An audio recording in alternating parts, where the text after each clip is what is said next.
That's a crazy good team fight, though, and they actually have the disable in the DK to set up for heroes like Warlock and Phoenix. All right, and we'll see. Maybe that last pick, Phoenix, might give them that last little bit of team fight they needed. T1 looking to make it a 3-game series. Let's pass it over to our casters. Thank you, Tsunami. Here we are, Game 2, upper bracket semifinals. And at the AniMajor, both these teams tried to make sure we followed the plot with as many characters as possible. We got the Terrorblade Luna and the Davion in the first round of the draft. What story do you think we are going to see unfold in this game? I'm not too sure, Brian. I mean, I've probably got to go the way of the Quincy crew lineup after seeing how well they're able to break through the games that T1 were trying to play against them last time. I mean, this time around, as the panel said, T1, they've definitely got more of the team fight. I think we're going to see a lot more action. But the fact that Quincy crew were able to find the way out of game 1, I think T1's definitely going to have quite the test for them here. Surely the Terrorblade can be strong, but I'm seeing a lot of punch and magical explosions that are going to be coming out of Quincy crew's heroes that could threaten Savage early on. We're seeing this early move already, actually heading over towards the area of 23 Savage, and they're actually going to be able to find the opening here. As they'll lead in, looking for some body blocks. I don't want to skill up on Quinn, of course, doesn't want to get anything here to get the grab on 23 Savage, saving for the lane. So just a bit of pressure, pushing 23 Savage back here to start things off. But yeah, I gotta say, I think we're going to see a lot of action from Quincy crew. I'm excited to see T1 answer it head on this time, but I think it's going to be hard for them. Yeah, now Owen, this is a game where I think you can agree with me. I would not want to play carry. Both teams early rounded their carries, and Luna's up against a Doom, which I never liked playing against, and then the Terrorblade, he's up against ET, which he picked it into, Darkseer, and Ember, and even the Hoodwink with all this long-range magic damage on top of the ET aura. I can't imagine how they're going to stay alive at all in these mid to late game team fights. Absolutely, I think it's going to be such a hard game for Savage. It's going to be a huge test for him, pretty much in all aspects of the game. I don't know which bit it's going to start to be easier for him, from the laning onwards. And we'll see here the decision from Quincy crew. They're going to start, in fact, with Yuar farming up on this top lane, so they can really get that extra pressure in onto 23 Savage, utilize that ability of LOA just getting in his face. MSS, he's going to stick around, play around with Whitemon, leaving the 1v1 down here to go. Well, okay, so I guess Zephyr's going to stick around with Cuckoo, but Leslau should be relatively fine here on his own as the Darkseer down in the safe lane. And the mid lane matchup, Quinn against Carl. They've got to watch out for this Ember Spirit, the master tier Ember Spirit, of course, coming out from Quinn. Should have a pretty decent lane. I don't think he's going to suffer too much against Carl in the 1v1. And then once he's hitting that 6 and running across the map, you got to sort of ask yourself, will T1 actually have enough lockdown to really deal with him? I mean, their main control, what is it, a Dragon Tail and a Doom? You know, it's not a lot, so a lot of availability for Quinn to just dance across the action. Yeah, I think the first couple volleys of ultimates coming out from T1 will be quite deadly, as we do see a 2-man bushwhack. Doesn't gonna amount to anything, but in the mid to early game, the team fights, yes, they're not going to have any items to deal with these ults, but I think this must be the best Lotus Orb Linken's game I've ever seen, as if you look at the 3 demon cores, or the 2 demon cores and the Davion, we got ourselves all single target, the Sunder, the Doom, the Dragon Tail. If they can get these items online, heroes like the Ember are going to have so much damage just from the Flame Guard as well as the ET Aura and the Ion Shell that I think they can afford to itemize purely defensively, and it should be quite easy for them to execute these fights.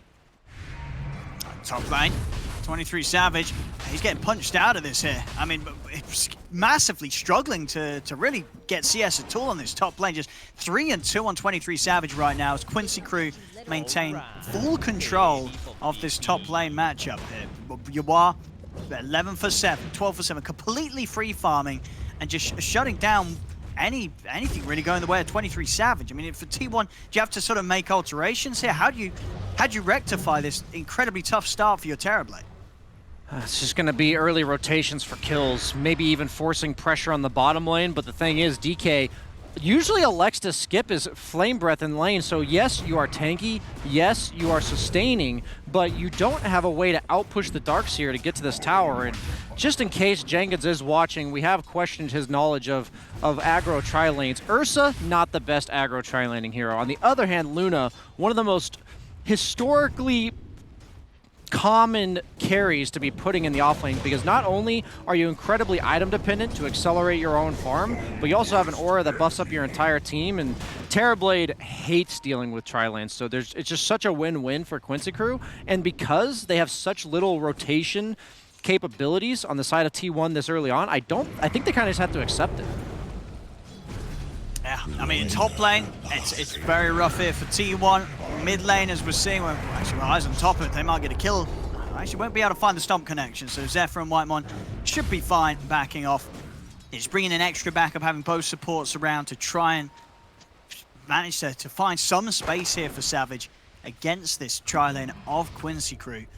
As yeah, other lanes, mid lane, Quinn continue to keep a strong lead against Carl. The bottom lane, that's where the good news is at the moment for T1. Cuckoo, he is having a fantastic time. I mean, there we have it, finally able to even get a kill out of this, as the support appearance from T1 is not really making too much of a difference. If anything, turning up into this lane, it is just giving these sort of opportunities for Quincy crew to start picking up kills on top of the lane control.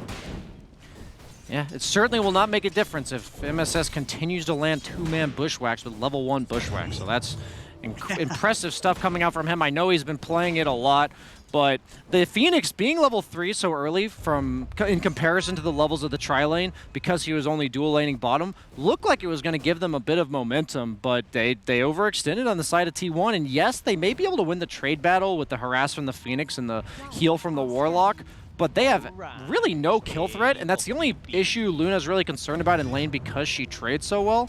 And MSS, being the only stun in that entire lane, is proving what the importance of having a single stun in a tri-lane can be. See Zephyr trying to chase away MSS. He's going to come in with the dive onto MSS. MSS got some stick charges. Zephyr, he's going to try for the TP out, but they've got the damage. Quinn's got the 6, drops the remnants down. That's a kill for Quinn here in the mid lane as Zephyr, he stands no chance of escape. Another death here on the Phoenix, is not really having the greatest of time finding a place to be. Quincy crew dealing very well with his presence. Yeah, now this is a picture I'm all too familiar with. Quinn free farming the mid lane as the opponent has been booted into the jungle. Doom, usually me in this case, just in case you guys were wondering. Not the sustain we used to remember. Yes, he has the bottle, but that Devour no longer giving you that HP regen. Quinn electing to max out that Sleight of Fist.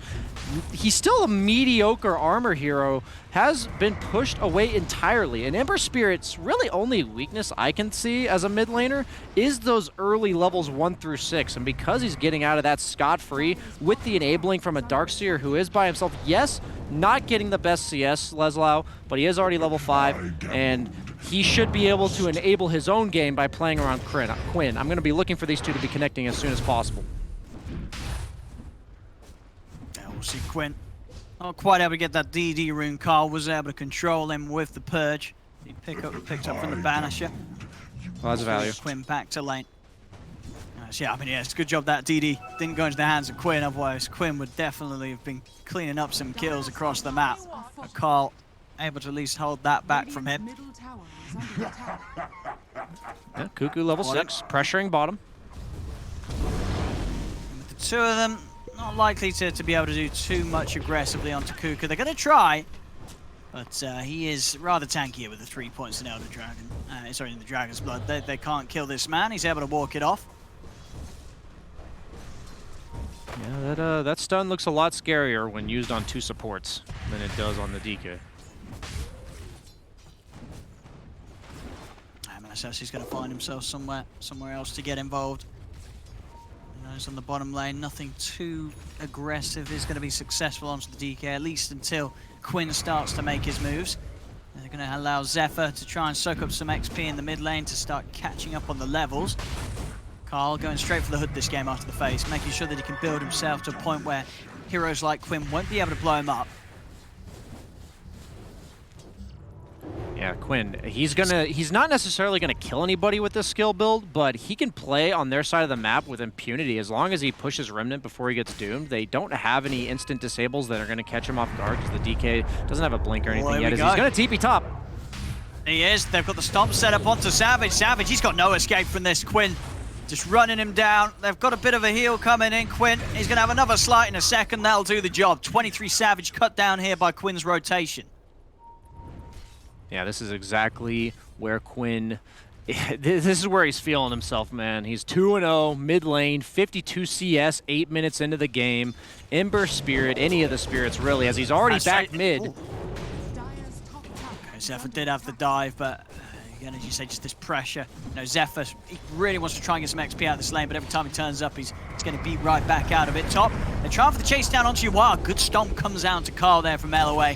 Make sure that Carl isn't able to close the gap and get on top of Yuar with the Doom. Yeah, really nice disengage there. As Quinn going to keep pressuring this mid lane. Phoenix, Zephyr doing a good job of slowing this down. Quinn's not exactly looking to take the tower, but he's going to wear and tear it down. Already down a third HP. Not quite the mid lane pressure we've been seeing in a lot of these games so far in the major. Doom versus Ember, really no tower threat, but the idea that you force the Doom mid like he does here allows him to make this rotation on the Terrorblade. 23 Savage has to be careful. Just getting zoned out. He is, yeah, he's straight out of this area of the map. He knows if he gets anywhere close to Quinn +1, they're going to suffer. As again, a good hold here from LOA. Carl tries to step up each and every time these stomps coming into play, making it very hard for Carl to just find an opportunity to utilize the early ultimate to get any sort of action going.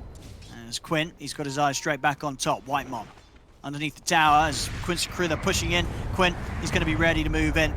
And with the three of them, there's no escape for White Mom. Quinn able to get himself involved in another piece of action. Another kill here for the roaming Ember Spirit as Quinn sweeps up and down the map, keeps himself on par here with the farm of the Doom with the amount of money that he's getting from these rotations. You can see why Effie mentioned why Quinn was going to get a Spirit hero in this last pick, because they don't have the hero on T1 to counter these rotations. Quinn can just pick and choose wherever he wants to go. No support, not even a core is going to be safe underneath their own towers, and this should lead to map momentum on the side of Quincy crew. I mean, again, you know, they're just slowing down Carl's plays every time. LOA will dive for this, but the turnaround's coming in. Quinn and Leslie ready to run him down. They've got the backup, TPing, in fact, Supernova as well. As Quinn, he'll jump away. They won't stay underneath the sec. They're happy with the pressure they force. Even though LOA dies, again, just a stomp, holding him back. The Doom was dropped down onto UR, but they couldn't follow up with any further damage as LOA, once more, continues to keep his cause safe.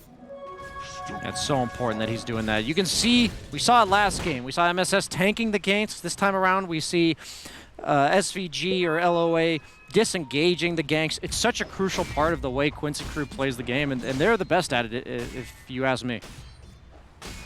Oh, they're really on a plan as a solid unit. Quinn, of course, Still going down, straight though. for the Maelstrom this game. That's what Savage is working on. He's working on his Dragon Lance into the SMY, of course, nothing too surprising there. Good levels on Zephyr though, that move. He's got the level 7, so we'll have a bit more teamfight presence there. Eyeing up Carl in the mid lane, the 2 of them. MSS has hit the 6, so they've got a good bit of burst damage to throw into the plays that they make. Especially so once Quinn starts to get a few points into the chains, they'll have solid setup for MSS to get in the damage from afar. Yeah, there's kind of a bit of the Alchemist effect going on here, I think. T1 up by 1K, but a lot of it's on this Doom with that Devour Gold. Basically a free Midas. A lot of the Dooms we've been seeing do go for the Midas, but he's elected to make sure he can keep up with the rotations of Ember, at least slightly in the survivability sense. If he didn't have a hood, he would have gone down top, so Midas would have probably backfired there. But if he's the #1 net worth, eventually Terrorblade's going to have to carry his weight, and I don't know how he's going to do that if he doesn't have a second core that Quincy crew has to worry about. And with this hood, he's not exactly a threat on the side of Carl.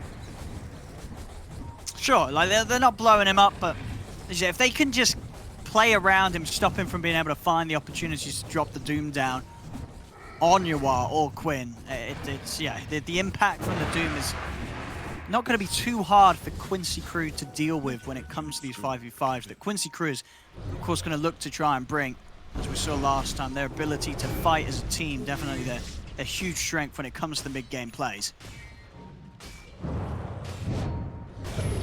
Stop, Quinn. He's got the setup on the 2 of them. Zephyr is trying to get his way out. They're going to get the jump in with the Dragon Tail. Supernova out as well. They're trying to drop the collar, but again with the slight fist and Remnant out. Quinn, he's able to break away from both ults. As Quinn, He's out of it all. The chaotic offering and supernova, it doesn't matter. Quinn's able to dance away. You got LOA coming in from the side. He's going to drop down the stomp and the ultimate on towards Cuckoo. As Quinn, he's ready for round 2. Comes back and he's reset. He's got mana to play with. Carl is charging in onto LOA, so LOA will fall. Quinn's still going to try and get back in there. Zephyr getting cut down super low from the Sleight of Fist. Quinn's going to have his Flame Guard up in a few seconds. He might want to run back in with it. As the Flame Guard's back up, another jump in with the Sleight of Fist. I mean, he knows once sort of the positioning of T1 is shown, it's very hard for T1 to get a catch on him. T1, even though they have the numbers, they have to sort of back away. Yeah, Doom relies on walking in and getting that Doom off, and you're dealing with wall, ET stop, hoodwink spells, searing chains. It's just frustrating as they do get the initiation again. Yeah, they'll get the catch on Leslau, he'll go down. It's doing a lot here for Carl. That's a super value purge. You mentioned it on the Flame Guard, but you have it on the Ion Shell, the Surge, even the ET Spirit buff. This might legit be the most value purge creep game in Doom history. Yeah, I don't think he's going to be getting rid of this one. Yeah, absolutely. So many moves that Carl can get done with this. It's definitely solving some of the problems that they're having in these fights. Of course, whilst all this action's been going on at the top, you are continuing to go unhindered down bottom, but the same to be said for Savage. At the moment, still Yuwa slightly ahead of the Terrorblade, but only about 1k gold in it between the two carries. Yeah, the carry-to-carry matchup does go in favor of 23 Savage, so I've been talking about all these things that are going to make it difficult for him to carry, but if Doom and DK can throw themselves in the fray and 23 Savage getting all this space on the map to get the necessary items, that's how you deal with counters, just get a lot of items. And it seems simple, but not so easy to execute, but T1 doing a great job so far. I'm really liking the way both teams are playing. I think they're both really catering towards their win conditions, and it's really just going to come down to who jumps who later on in the game. Radiant's bottom tower is under attack. So, and so when it comes to that, you said the carry versus carry edge, the 23 Savages, you think for the most part, T1, they're not going to be in too much of a rush to proactively look for plays on Quincy Crew's side of the map. It's going to be more reactive from them. Yeah, this is a really hard game to gauge how both teams want to play as a carry player, because usually you're just like, do I win the late game matchup one-on-one? As we see Leslau doesn't get the purge off. I think he purged himself. I think he might have. I don't think it's going to... Or maybe it will matter, actually, with Leslau with these jukes. No, it won't. Cuckoo, he manages to find him. Gets in with the Dragon Tail stun. They catch Leslau under the combo. Okay, mid lane. They still have more ultimates. Warlock Golem, Doom. They're all here. Good awareness from Quincy Crew to back off, but they're just shutting down every single... They're going to go. Cuckoo's in. Dragon Tail into the chaotic offering. This time they're able to stack them up perfectly. 2 lockdowns enough to catch Quinn off guard and take him down whilst he's low. Okay. T1, these are clean rotations. They have limited stuns, but they're utilizing the DK stun. We're seeing what this first round DK allows you to do with your draft. If you look at the other 4 heroes and you remove the DK from the equation, I'd ask myself, like, how the hell did these guys get anything done? But the instant Dragon Tail with the blink is enabling their lineup so hard, and they're able to turn it into objectives every single time because of that Terrorblade meta. We're seeing the potency of their lineup. Oh, LOA. Oh, he's found himself in a bit of a nightmarish position, surrounded by the 4 of T1 there in the river. He's not getting home safely as they'll take out the ET. Another kill to be added here to the scoreboard of T1.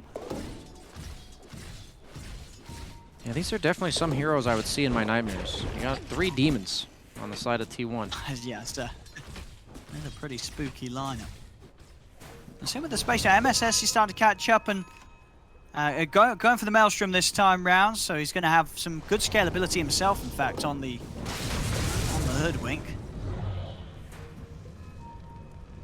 Yeah, I wouldn't be surprised if more heroes itemized to carry, just based on how many anti-carry heroes there are in this game. If you're able to sort of split the scalability, the ability to hold your own, it's going to make the decision a lot harder for heroes like Carl, who's really needs to sort of save the Doom for, who's worth it being thrown down. On off to the side, they'll get Zephyr with the stomp, see if they can blow him up. They certainly can. They line up the shot, and MSS, he's in with a finishing blow there. Fail plus ET Aura. That every single spell is going to hurt that much more.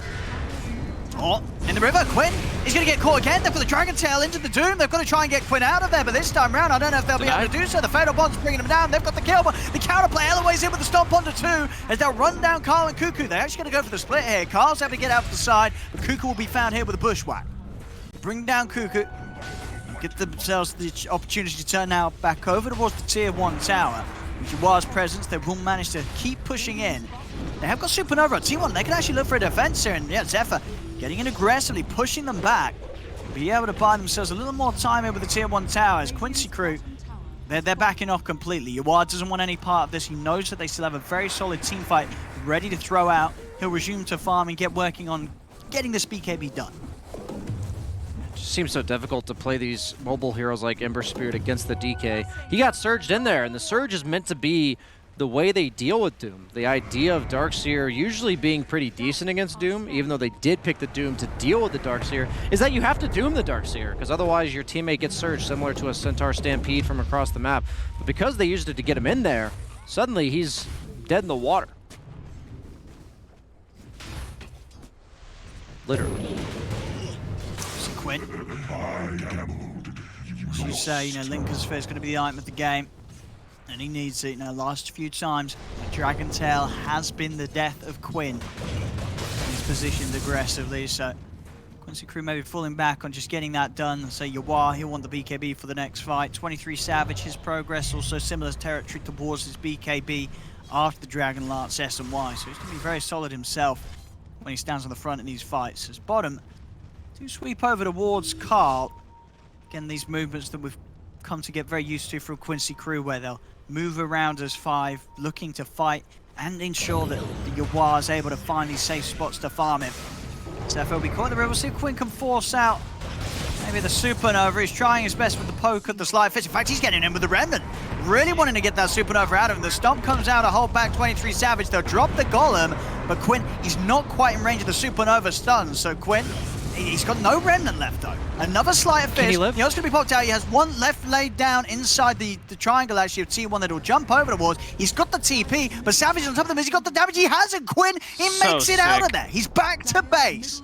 Quinn, with some beautiful moves, pokes out the Supernova response from T1. The Golem as well.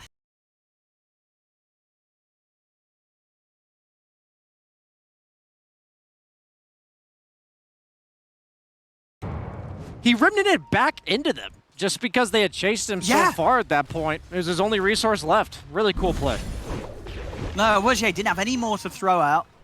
It was already set and done, the one that he was heading to, and it's enough. Dances his way out of danger, Quinn.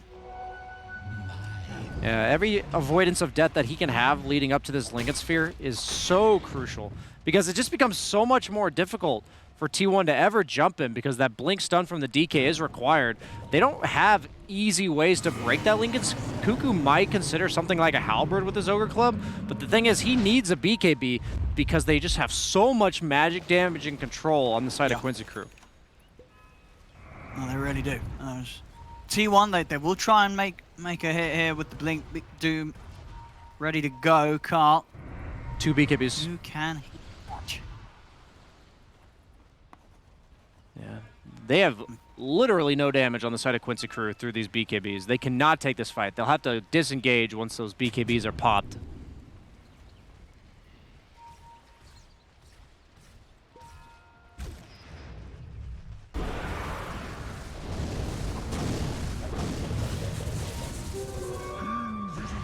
Cuckoo, he's put the Outer Dragon form, he's ready to go in. He's going to jump in aggressively onto Quinn. He's going to get caught out with the push. I think he's going to be able to blow him up. He doesn't even get the chance to get the BKB off. The damage for Quincy crew's explosive lineup. I mean, he just disappeared, Brian. Not much of a Dragon Knight at all. And they're ready for more. They're going to put the egg, but you wasn't with the BKB. They could just focus the Supernova. The Supernova's going to come to an end. They'll step over towards Savage. Savage trying to hold his ground with the BKB. They will respect him here, Quincy crew, as they'll step back, but 3 heroes dead. Quincy crew, the damage coming out from these heroes, my goodness. You've got to be ready for it if you're T1. 1 stun, and you're literally dead. Yeah, he was looking cuckoo for Cocoa Puffs there as he was hungry too hungry, one may argue, as he blinks in, holding the BKB. And once he goes down, they have no stuns on T1. Quincy Crew is absolutely afraid of nothing. And you can see that he is so paramount to them being able to execute properly, getting the catches out, and being able to actually dish out damage in the entire lineup of T1. Net worth lead's still in their favor, pretty much the same as it was before. Pretty shocking, but those BKB durations are already going down. Fortunately for DK, because he did not press his, he still got that 9-second BKB. I guess, yeah, the big brain play will tell you on that. Saving it for next time. The reverse no Chinese doubt BKB. Yeah. We'll see if next time Cuckoo's able to get it off us. If you're not able to press the BKB in these fights, you will not be able to live to tell the tale here against Quincy Crew. So what's the next objective is the question. Carl. Ooh, Quinn's in the trees. Carl. Not finding the opening. Anyway, starts to try and get some wall control back. Cuckoo's going to be in with the jump. They're swinging over with Zephyr. Zelaway's looking pretty dead here. No efforts here for Quincy Crew to fight back. The BKB actually popped from Carl there as he tries to release himself so he can close in on Quinn with the Doom, but Quinn, again, just has Remnant set up. Not leaving any chance here for Carl to get the Doom down onto the Ember Spirit as Quinn continues to dance on the very edge of his reach, very close to having the Lincoln Sphere done, so it's not going to get any easier for T1. Yeah, they really want to keep on punching, but this fight, of course, will be taken with the BKB of Carl on cooldown, so he's got to be careful. Now get the jump. No meta. Onto MSS. Golem dropped as well. And look over towards it, but oh, why? He was quick with the BKB. Very quick with the BKB. Gets it off before the Doom's down. Also gets Surge back. They'll turn towards Leslau. The Supernova's down. Leslau burning to the Sun Ray of the Phoenix. He will die. So T1, they're able to get the two of them. Quincy Crew want to try and fight 3 versus 5. They may just do so. Yawa, he's heading in with the Eclipse. He's ready to go. Cuckoo, he's trying to stand his ground with the BKB. He's going to go for the TP out. Will manage to make it away. Quinn, he's hot on the heels of Carl. Chasing down the Doom, he's going to have Chains in a second here with the Sleight of Fist. See if Quincy Crew can get a grab out of this, but oh, he's away. The blink up just in time. Zephyr's going to go for the TP away. He's also out of it. No catch for the Phoenix. T1, they'll be able to get him with the hit, and they'll get out of there. They had no Metamorph and no BKB on Doom, and they still took a favorable engagement. Even if they don't have all of their spells, they just have so many spells. And Quincy Crew, quite frankly, isn't that great at dealing with this crap that T1's dumping on the ground, such as the Egg, the Golem. They have a lot of AoE hero damage, but it's not the best against summons or buildings. Cuckoo. Step and get that invis. Catch up with the Chains on the high ground. LOA trying for the stomp control. It's even a defensive purge for the Chains. I mentioned all the ways he could use it offensively, but he just immediately removes the Chains from his allies. I mean, Quincy Crew, they're looking at the Roche Tower. I don't know if they can walk in for this. Taking Roche does not seem an option. The Bond's down onto the 4 of them as well. They can't go for the objective whilst T1's up. T1 will more than happily take a fight around the pit. Supernova soon to be back up. 20 seconds for Zephyr. I don't know how I feel about this Axe for Leslau, because it's so important that you keep the Ion Shells on the target because it gives them that extra HP, but they have so many ways to remove it, just with the Doom Purge from the ultimate as well as the Purge Creep. So if he gets doomed on the cores that have the Ion Shell on them, this Axe is basically wasted. It is going to help him push a lot of different lanes, so maybe he's going for the acceleration into future items, which we're seeing he's queuing up the Greaves. The sustain game for Quincy Crew is going to be so important because it seems like they're not having too hard of a time surviving that initial volley, but then they're not healthy enough to be able to fight afterwards, so then T1's then able to chase them down. So if they can be even just half HP or so afterwards, they'll be able to stand their ground. Oh, mid. Look at the setup on a Cuckoo. They've got the stun control. Have they got enough damage? They do once again. They blow up Cuckoo. As with that kill, they'll be able to have no struggles running down Whitemire. A couple of kills for Yawar. I mean, once again, it's just one stun and you are dead. Quincy Crew, they're ready to chase down for more. 2 kills achieved. They want to get more out of this. Carl and Zephyr have been scanned out here by Quinn. Not going to find Carl with the Sleight of Fist. Quincy crew, they'll turn towards the Roshan instead. It's T1. See if they're able to contest this. 23 Savage hovering around the pit. Quinn, he's going to have an arcane rune ready for the next fight. Could be a scary one for T1 to take. Carl's waiting outside the pit, does have the blink BKB ready to go with Quinn, doing his best to force them back away from it all. Carl, he's in, does manage to pop the Lincolns and get the drop down onto No Quinn. search. So they'll try and get Quinn out to the side. He is going to be protected by Yawar's presence again. MSS, another bit of great control here from the Hoodwink. 800 damage. The acorn shot, bushwhack setup, it's doing it. Carl is jumping back in on this, but the dooms come to an end. Quinn is able to get the slide off. Once more, MSS with this acorn shot at bushwhack holds Carl back. Carl has to run here with the BKB. He can't continue to push on as MSS. He's really having some beautiful angles here as the Hoodwink. Yeah, you don't need too many stuns if you can kill them in one. That is what I am learning from Quincy Crew's lineup, as the Veil plus ET Aura, they don't have too many nukes, but every nuke just does so much damage. And the Enchanted Quiver as well for Quinn, so that's just an extra 300 damage nuke on there.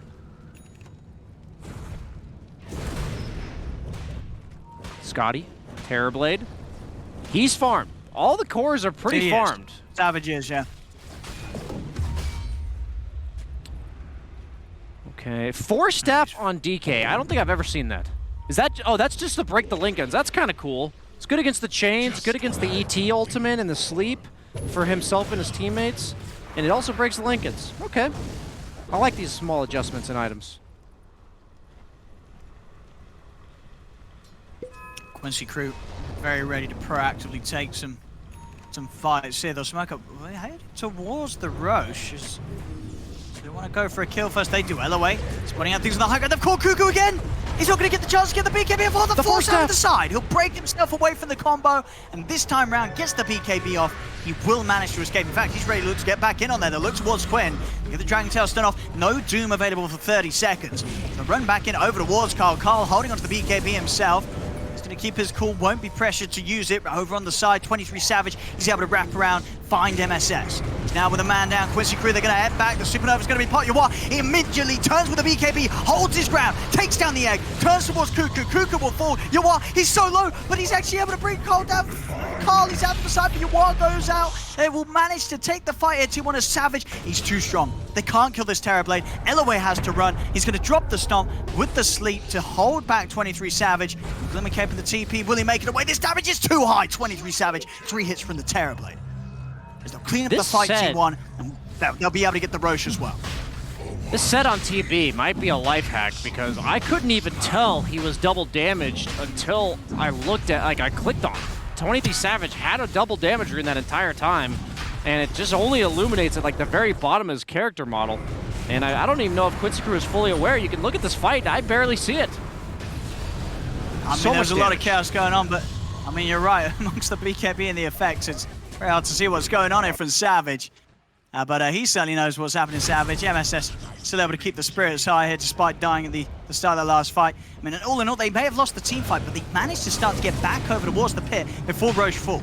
Quinn, can he look for a steal? He's going to head into the pit. They put the Lickers. Quinn, he's able to do it! He's able to do it, Quinn! He gets the kill. He's out with the Remnant. He takes the Aegis. Quinn with a great steal. Well, not just a steal, the kill as well. Quinn, he takes the glory here away from T1 right underneath their noses. Yeah, SCA getting a little taste of their own medicine. We saw TNC take a victory because of a Aegis snatch by RML super late. Now this one's not, I would say, as game-changing as that one, but damn, what a play by Quinn. It may very well decide the victor of this game, because it's more so if they let Terrorblade have Aegis, he'd be able to navigate fights so much more easily and more so play the map more aggressively. And slowly but surely, I think this Luna would fall behind and farm, but wow, what a sick player. We saw it there again, as it's going to allow him to play with the Ion Shell on him and be willing to tank the Doom for the sake of his team, where we're kind of seeing him evade the Doom, which is great and all, but then it's getting thrown onto Yawar or Leslau. And now he's going to be able to run in with impunity.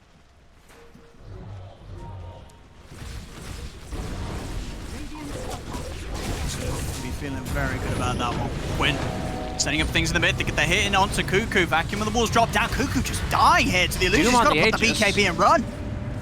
He'll manage to get out of the side. Quinn See if they can get him the once. As Yawar is coming from the side, Carl will put the BKB to get himself away from this Eclipse. All right, Quinn's going to be ready for round 2. Carl continuing to run.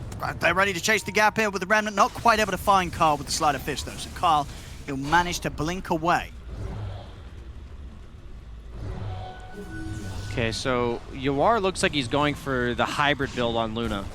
I don't know how I feel about this, to be frank, because they have no way to deal with BKBs, and I would have considered maybe a Scotty for him and the movement speed talents, but I think he's relying on the Shard eventually later because it's going to be hard to get into the fights, and I think he's also saying that maybe we can't win the fights during their BKBs anyways. Let's be able to kite them a bit better, and then my Lucent Beams can go to town.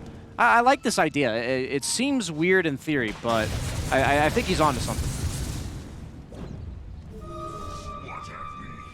Let's see what T1 can get with the smoke. No Doom, of course, for a good minute on Carl. There's going to be a fight built around the other team fight ultimates. Quincy crew looking relatively prepared for this, though. They're all here, the 5 of them around this tier 2 mid. Full MKB on 23 Savage, already counteracting the MKB from the Luna.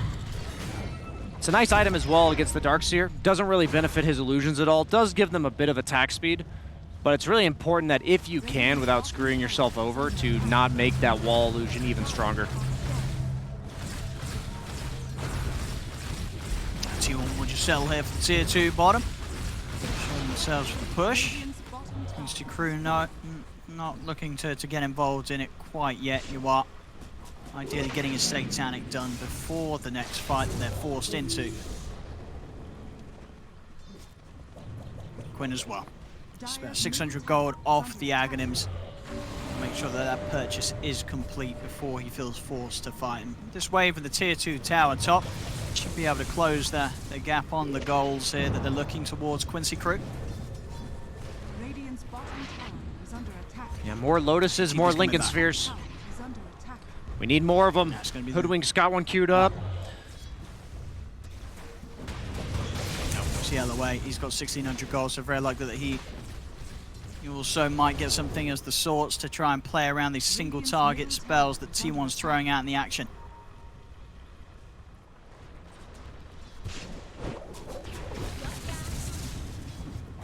Quinn's almost got the eggs. That's going to be pretty important for his map mobility. He's having a little bit of problems with limits on his remnants here. They're able to disengage. Yeah, looks like they are content to force it. I'm still sticking around the area, Quincy crew. MSS maybe seeing if he can get a catch on anyone that steps up to the wave. And Zephyr's playing very cautiously. Staying behind the tier 2 tower, is as low as it is here on this top lane. T1 looking to also bait something out of this themselves. MSS, he'll show. He's going to lead straight away and onto Zephyr. He's going to get the big hit first, not quite enough to take Zephyr down. They'll turn with the golems dropped here. As Jawar, again, able to get the BKB off before the Doom was dropped down. MSS in the trees will go straight for the TP out. He's actually going to stick around. Maybe see if they can look to turn this one around. A very good shot on Book3, this time off the mark, because he won't get any control onto the two of them. Zephyr diving through the trees, hunting for MSS, but MSS continues to keep himself hidden. So at the end of it all, you know, Doom's been utilized, so is the Chaotic Offering. Quincy crew, they're able to split, and nobody's going to fall to the effects of these big ultimates dropped by T1. Yeah, smoke up. Leslie on point with those surge usages. Yeah, this is the time to hit back.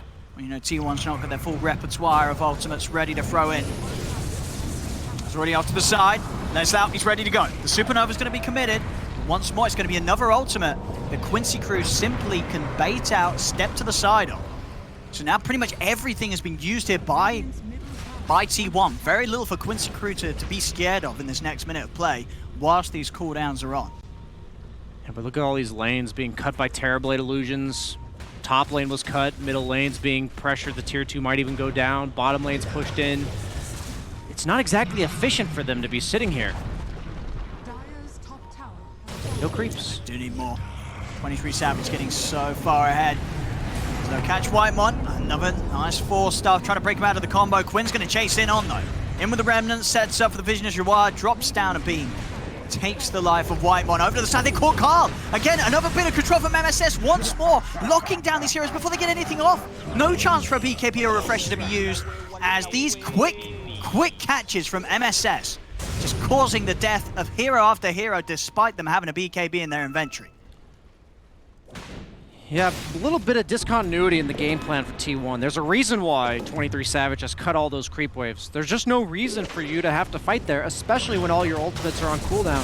So it's understandable sometimes your support's gonna get caught out, but Carl, it's just, you can't go in as a core there. It's just not a good fight decision, as that's exactly what Quincy crew wants. The lanes do not look good. They don't want to give up the one position of pressure they have on the map, but you just kind of give it to them. Will they be able to capitalize? That is the question. Roche is clearly the objective they want. Looks like it's going to start spawning potentially in the next minute to 4 minutes. And at least this time around, it's just letting his ultimate come off cooldown for Doom. MSS for the setup. This time Zephyr's out of the range of it. He'll get out up to the high ground. He's fine. The space is here. They'll force out the fortification. T1, they'll have Doom back in the game in a few seconds, but the tier 2, it's already gone. Another tower taken by Quincy crew. 23 Savage playing on this bottom half. Carl's ready to come over and join him as well to make sure that he's kept fully safe. Level 23 on the Terrorblade. Satanic, BKB, Scardy.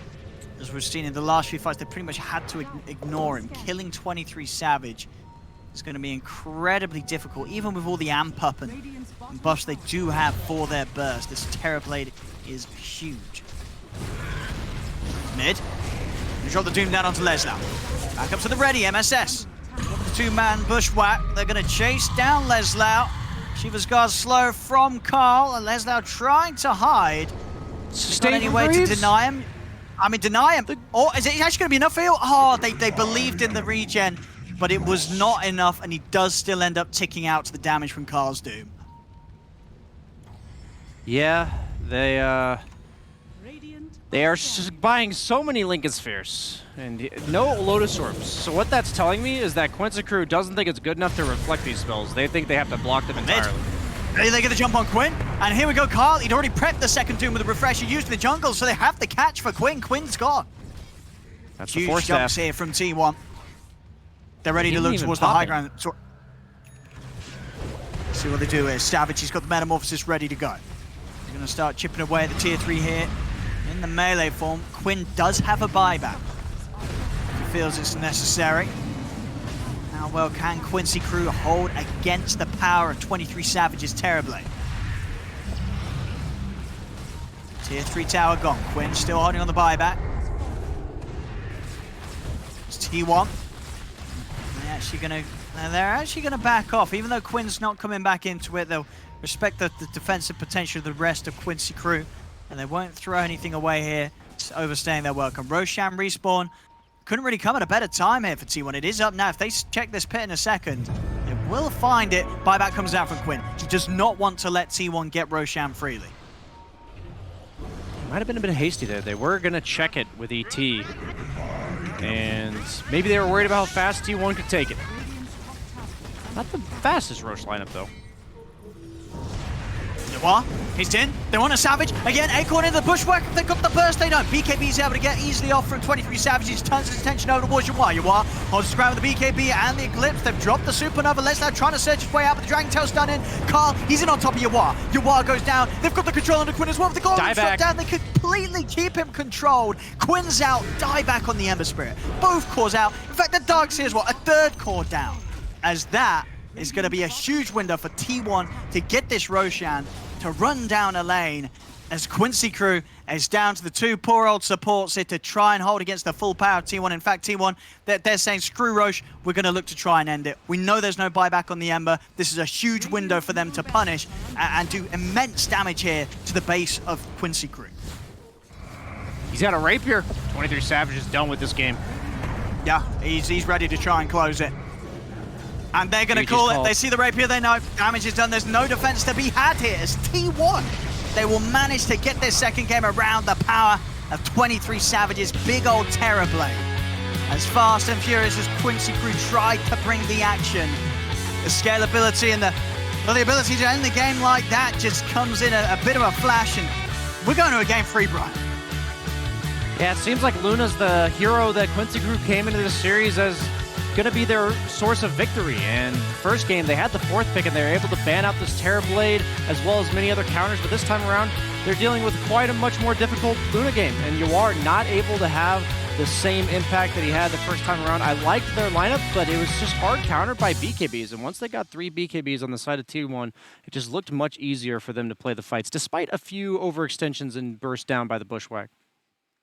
Yeah, some very fun plays coming out from both sides here, but without a doubt, you just look at the KDA really of 23, 5, 1, and 5. Not involved in sort of the majority. Well, okay, it was 10 out of the 19 kills, but a lot of time spent just having all the space in the world that T1 was able to create for him. Didn't work out for them, that sort of strategy in the first game, but this time around, it absolutely does. The power of the Terrorblade is too much to deal with.